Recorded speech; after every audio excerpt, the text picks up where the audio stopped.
Dice, en el programa el otro día, usted habló sobre el amor y sobre las entrevistas que le tocó presenciar con Borges.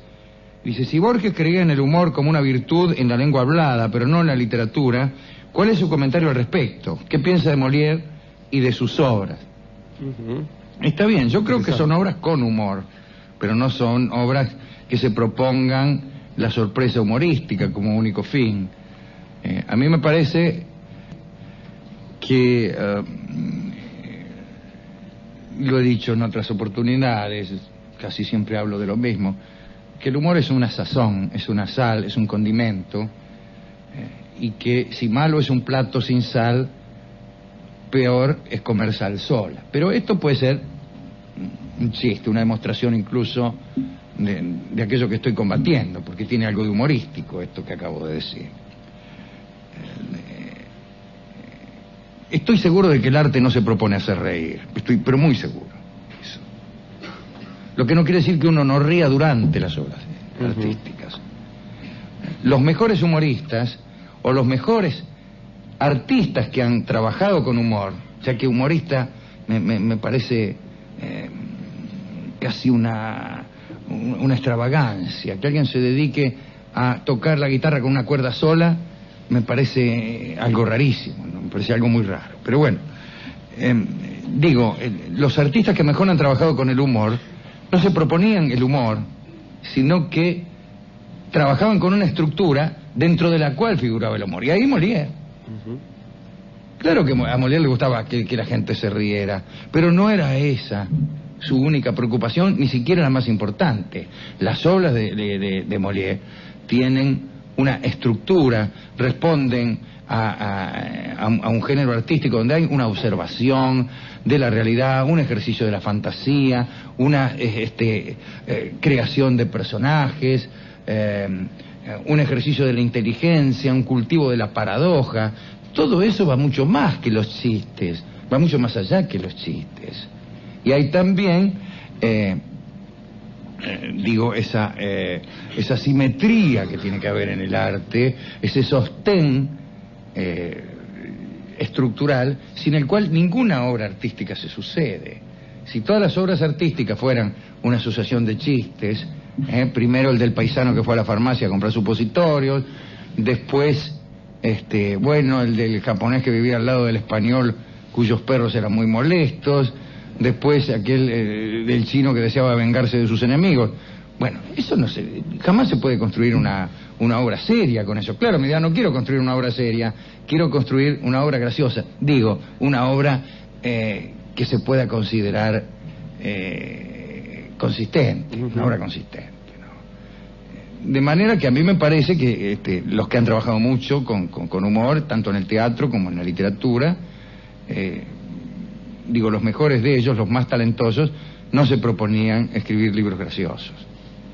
No, proponían otra cosa y además tenían mucha gracia en el transcurso. Después podemos hablar de otras cosas. Podemos hablar de formas por ahí más nobles de ejercer el humor y formas menos nobles. Por ejemplo, a mí me parece que el chiste es la menos noble de las formas, humorísticas del arte. Puede ser, como decía Borges, un favor de la conversación. Pero más que el chiste, a mí me produce una mayor sensación de agrado artístico, de reconocimiento artístico, cuando el asunto está puesto sobre la estructura más que sobre la gracia o el chascarrillo verbal. Voy a explicar esto. Schopenhauer decía que finalmente el humor consiste en poner algo allí donde no va, y estamos de acuerdo.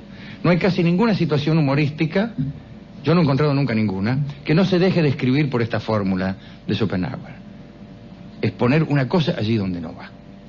Y esa es una situación humorística. Pero claro, esto va desde lo más burdo, lo más grosero. Si poner algo donde no va sería el doble sentido de decir, ¿cómo me gusta el rodete de tu hermana?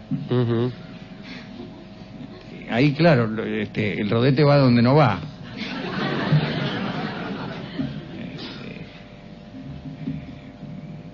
Bien, o el ya citado chiste de los supositorios, donde justamente el paisano hace lo que Schopenhauer decía del humor. Y ponía una cosa donde no iba.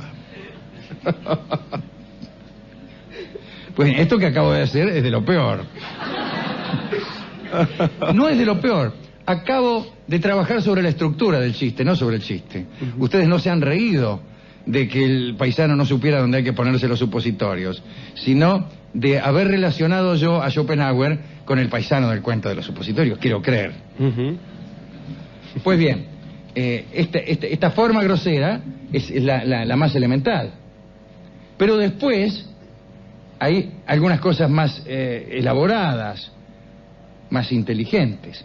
Y es donde el humor ya no va sobre una palabra, sobre un supositorio vendido por un farmacéutico, sino que pone en tela de juicio, pongamos por caso, una estructura. Una estructura. Entonces,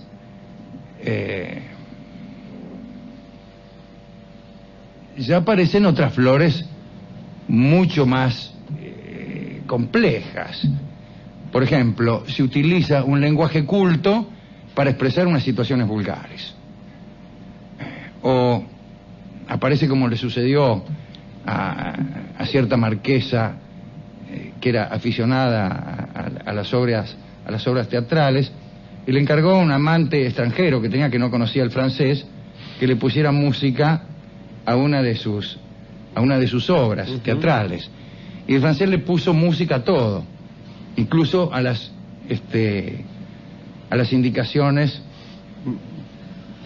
del texto. Esto, ponerle música a las indicaciones del texto, es jugar sobre la estructura. Es poner en tela de juicio la estructura misma de lo que uno está haciendo. Y esto ya es otra historia. Y esto ya es otra historia. Quiere decir que el humor puede servir a los efectos de una grasa fácil, de una rima con el apellido de un señor, ¿no? Cosa de la que ciertamente nadie parece privarse en los medios de comunicación, y que es una cosa que llena de satisfacción espiritual a los niños de 8 años. Desde eso hasta unas complejas estructuras humorísticas que van a poner en juego el mismo concepto de lo que uno está haciendo. Pongo otro ejemplo, por si no está suficientemente claro. Ahí tienen ustedes el libro, creo que se llama Historias de Bustos Domecq.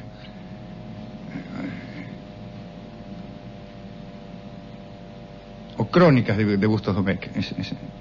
Es un libro de Borges y Bioy, naturalmente, donde está la descripción de algunos artistas inventados por ellos. Estos artistas tienen un concepto muy extravagante de cada disciplina, tan extravagante que pone en tela de juicio la lógica de cada género. Así, aquel hombre que escribía libros para los cuales hacía un trabajo previo de observación, por ejemplo el libro Oso, entonces el tipo pasaba largos meses frente a la jaula de los osos en el zoológico, se nutría de información sobre la vida de estos tipos. Después el libro constaba solamente del título, Oso. Otro que describía, hacía una descripción de las cosas que había sobre su escritorio. Entonces, en eso solo consistía el libro, en la descripción de las cosas que habían sobre su escritorio. Pero como él no quería ser quien decidiese las cosas que había sobre su escritorio, porque le parecía una intervención demasiado intensa del autor, entonces contrataba a un falto que trabajaba en la panadería de la esquina para que cambiara a su arbitrio las cosas que había sobre aquel escritorio. Y entonces, después de la intervención del falto, él las describía no solo en sus características individuales, sino en la interrelación que había entre cada una de ellas, etcétera. esto está contado con un lenguaje muy preciso. Contar esta estupidez en un lenguaje preciso, casi científico, es burlarse de una estructura. No estamos haciendo un chiste. ¿Qué gracia tiene en la televisión esto que acabo de contar? Ninguna. Tiene gracia leído. Y gracia leído como se lee un ensayo. Y tiene gracia una vez que uno descubre que estamos vulnerando la lógica del ensayo, la lógica de la crítica, o la lógica de la crítica literaria.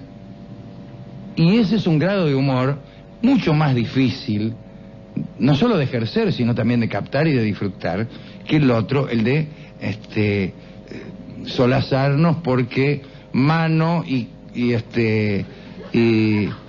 cosimano tienen la misma terminación. Me parece que son sorpresas de distinta índole y de distinta complejidad y que naturalmente sorprenden a distinta clase de personas. Y yo elijo mis amigos entre los que se sorprenden por las mismas cosas que me sorprendo yo, lamento decir. Eso es lo que tengo que decir por ahora del humor como género y como elemento integrante y enriquecedor de las obras literarias, pero nunca como fin,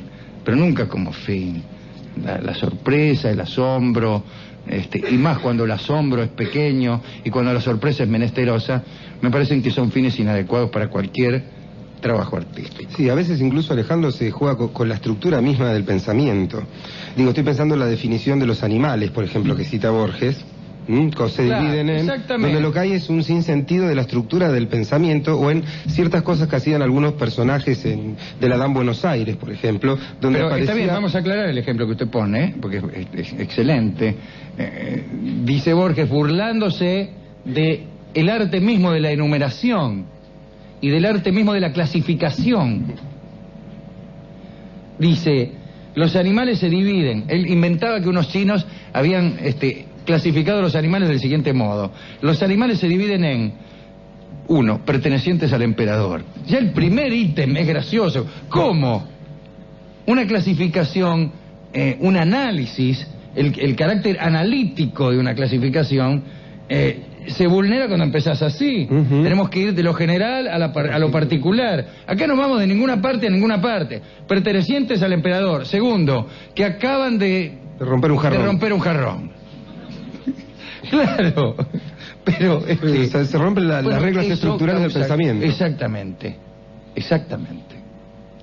Bueno, esa es una gracia para disfrutar la cual hay que conocer cuál es la estructura usual de las enumeraciones analíticas. Bueno, actualmente alguien que nunca se ha topado con enumeración ninguna no encontrará en esto naturalmente ninguna gracia. Pero discúlpeme por esta respuesta tan extensa y tan inadecuada que le he dado a este oyente paraguayo, nuestro querido Marcos Chudik Oleñic, del Paraguay. Sí, bueno, sigamos con la lista.